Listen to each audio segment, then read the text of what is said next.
తెలంగాణలో ఫార్ములా ఈ Corning race వ్యవహారం ప్రకంపనలు సృష్టిస్తోంది. కేసులో ఏసీబీ దూకుడు పెంచింది. కేసు నమోదు చేసేందుకు ఏసీబీ రంగం సిద్ధం చేస్తోంది. ఈ కార్ రేసింగ్ అడ్వాన్స్ నిధుల చెల్లింపుల్లో కేటీఆర్ అభియోగాలు ఎదుర్కొంటున్నారు. ఈ కేసులో ఇప్పటికే సీఎస్ ద్వారా ఏసీబీకి నివేదిక చేరింది. మరోవైపు కేబినెట్ ఆమోదంతో ఏసీబీ కేసు నమోదుకు సిద్ధమవుతోంది. ఈ ఫార్ములా కార్ రేసింగ్ వ్యవహారంలో ఏసీబీ ప్రత్యేక బృందం ఈ నెల 19 నుంచి రంగంలోకి దిగనుంది. అయితే హైదరాబాద్ ప్రతిష్టను మరింత పెంచేందుకే నిధులు ఇచ్చామని కేటీఆర్ అంటున్నారు. రైట్, ఈ కార్ రేసింగ్ లో ఏసీబీ నివేదిక వెళ్లబోతోంది. దీనికి సంబంధించి పూర్తి సమాచారం మా ప్రతినిధి సునీల్ అందిస్తారు. సునీల్, మొత్తానికి అటు కేబినెట్ నిర్ణయం తీసుకోవడం, అలాగే సీఎస్ ఏసీబీకి లేఖ రాయడం, ఏసీబీ దీనికి సంబంధించి దూకుడుగా వెళ్లడం చూస్తున్నాం. సో అప్డేట్స్ ఏంటి?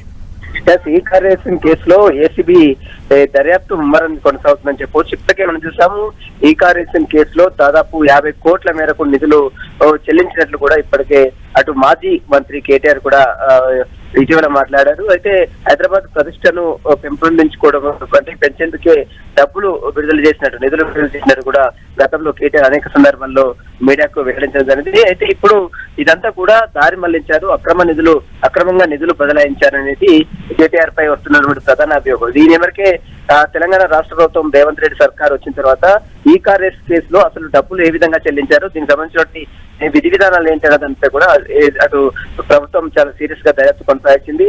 అయితే ఒక మాజీ మంత్రి గాని అధికారులను గానీ అరెస్ట్ చేయాలంటే గవర్నర్ ఆమోదం ఖచ్చితంగా తీసుకోవాలి. సెక్షన్ 17 ప్రకారం గవర్నర్ ఆమోదం తీసుకోవాలి. కాబట్టి ఇప్పటికే గవర్నర్ కి ఒక నివేదికను పంపారు. ఇటీవల కాలంలోనే గవర్నర్ ఆ నివేదికను కూడా యాక్సెప్ట్ చేసినట్లు కూడా సమాచారం తెలుస్తుంది. ఈ మేరకే ఇప్పుడు అతనిపై కేసు వచ్చాడు. అటు కేటీఆర్ తో పాటు మరోవైపు అధికారులపై కేసులు నమోదు చేయడానికి ఏసీబీ అధికారులు రంగం సిద్ధం చేసినట్లు కూడా సమాచారం తెలుస్తుంది. సునీల్, అయితే కేటీఆర్ కి ముందుగా నోటీసులు పంపాల్సి ఉంటుంది. సో ఇది ఎప్పుడు ఇచ్చే అవకాశం ఉంది? ఏసీబీ ఎప్పుడు దీనికి సంబంధించి రంగం సిద్ధం చేయనుంది? ఈ శుక్రవారం ఒక కీలక పరిణామం ఈ కేసులో చోటు చేసుకునే అవకాశం ఉంది. ఎందుకంటే ఇప్పటికే అతని కేటీఆర్ పై అనేక అభియోగాలు కూడా వినపడుతున్నాయి. చాలా మేరకు అంటే ఇలాంటి అక్రమంగా బదిలీ చేశారనేది ప్రధాన అభియోగం. అయితే గత ప్రభుత్వంలో చాలా ఇలాంటి ఇష్యూలో చాలా నిధులు గోల్మాల్ చేశారు.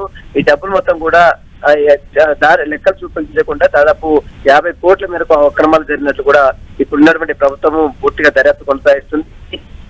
3 రోజుల్లోనే అటు కేటీఆర్ కు సంబంధించిన దాంట్లో నోటీసులు ఇస్తారా లేదా డైరెక్ట్ గా చేసి ఏమన్నా తీసుకుంటా అనేది కూడా సృష్టి అని చెప్పవచ్చు. Let's see Sunil, thank you.